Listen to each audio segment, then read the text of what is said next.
Salam damai sahabat hidup Radio Line dimanapun Anda berada, dalam acara Tell the World yang akan mengajak kita semua untuk mendengarkan dan merenungkan firman Tuhan bersama Elis Asni yang biasa dipanggil Elis. Halo Elis, apa kabar? Halo Bu Eka, kabar sukacita dan penuh damai sejahtera. Amin.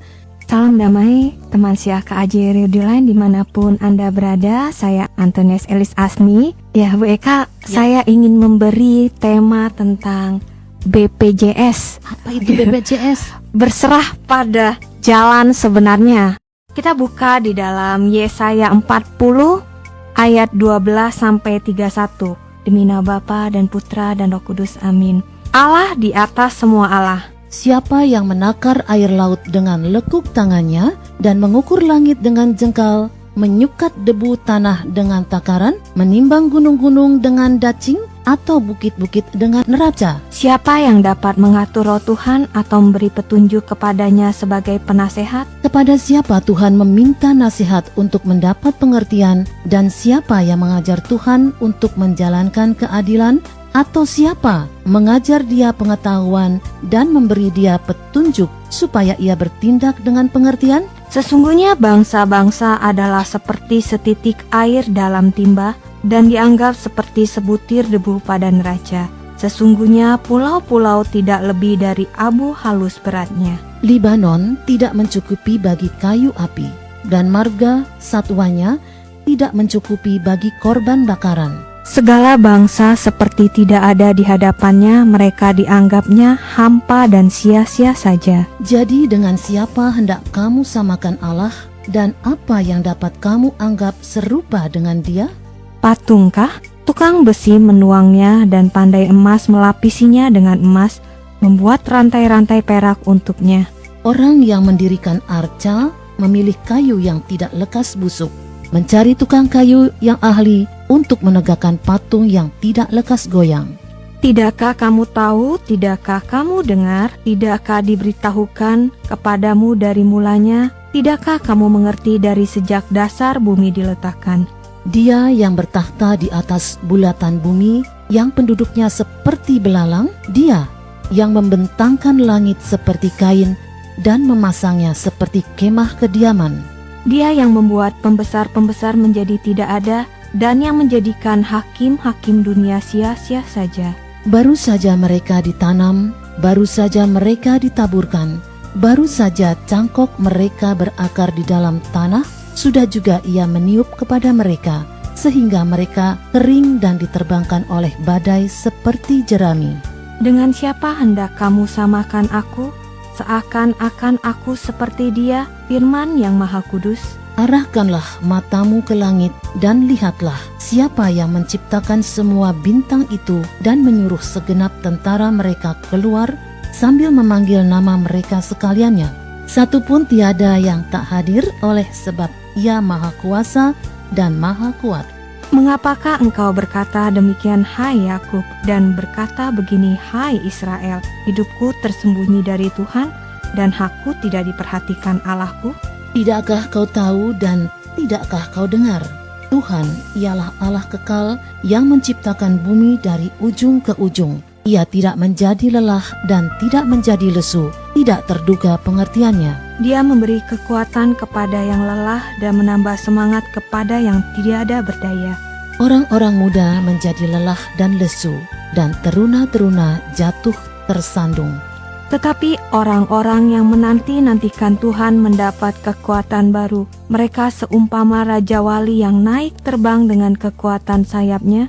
Mereka berlari dan tidak menjadi lesu. Mereka berjalan dan tidak menjadi lelah. Demikianlah sabda Tuhan. Syukur kepada Allah.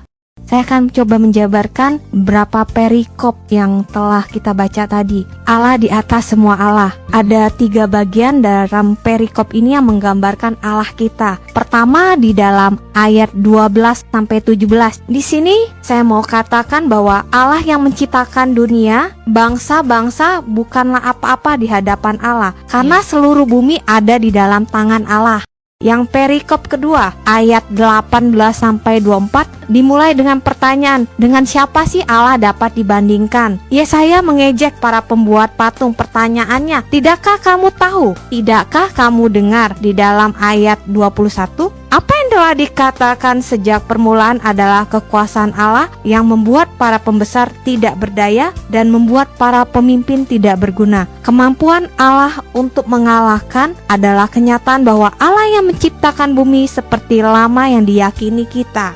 Di ayat 25-31, perikop ketiga ini sangat mirip dengan perikop kedua, tapi dengan pertanyaan pembuka, dengan siapa hendak kamu samakan aku? Kalau tadi kan tidakkah kamu tahu ya, suatu pertanyaan tidakkah kamu tahu. Di ayat 25 diikuti dengan perintah untuk memandang bintang-bintang yang kerap dihormati oleh orang-orang Babel. Semua yang dihormati dalam pandangan Nabi Yesaya ini tunduk kepada Allah. Dalam hal ini Nabi secara langsung mengatakan bahwa jangan pernah merasa ditinggalkan oleh Allah. Tidakkah kamu tahu? Tidakkah kamu dengar? Ayat 21 menjawab secara langsung keputusasaan mereka. Jelas pengharapan tidaklah mudah bagi orang Israel di pembuangan. Seperti kita ketemuin bahwa keselamatan di dalam pengharapan hanya ditemukan bagi orang yang percaya secara mendalam bahwa Allah adalah Allah yang maha tinggi, yang melampaui kekuatan kita yang ada di dalam dunia ini. Jadi perikop yang terakhir ini adalah ayat 21-31.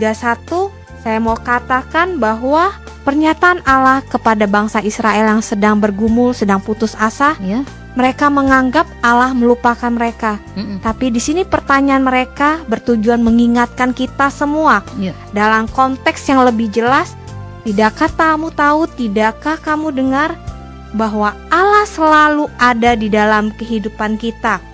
Hal-hal yang telah Allah lakukan kepada kita adalah kuasa Allah. Sebab Dia yang menciptakan dan Dia yang memperhatikan keberadaan yang diciptakannya. Nah, di sini di ayat 27 Yesaya menekankan lagi bahwa mereka bisa melupakan Tuhan Allah begitu saja. Di dalam ayat 28, keberadaan Allah yang kuat dan tidak terduga pengertiannya memberi kekuatan dan menangkal semangat kita. Jelas, sangat sulit untuk bisa sampai kepada pemahaman di atas. Yesaya memberikan pertanyaan lagi, yakinkah kamu akan kuasa Allah? Dan hanya Allah yang dapat kita nanti-nantikan. Orang-orang yang sabar akan pengharapan kuasa Tuhan, mereka akan mendapatkan keselamatan dan janji yang Allah berikan kepada kita. Perikop ini memberikan pernyataan bahwa Tuhan Allah dalam sejarah umat Israel, melalui kisah Israel diingatkan bahwa bumi serta seluruh isinya akan berkuasa atas seluruh dunia. Tapi fakta iman kita mengatakan bahwa kita cari Allah, kita akan memiliki dunia. Tuhan menginginkan, Allah menginginkan setiap orang percaya untuk terus memalingkan mukanya kepada Allah, yang mungkin sangat berat, menguras pikiran, tapi orang yang setia menantikan Tuhan akan menemukan akhir yang sukacita. Dari perikop pertama, kedua, dan ketiga jelas sekali bahwa Yesaya itu mau mengungkap tidak ada Allah lain. Allah itu ada satu di atas semua Allah, ya. Allah yang esa. Iya, Allah itu cuma satu, nggak ada Allah-Allah lain yang bisa mempengaruhi kehidupan kita. Rencana Allah adalah rencana yang sempurna.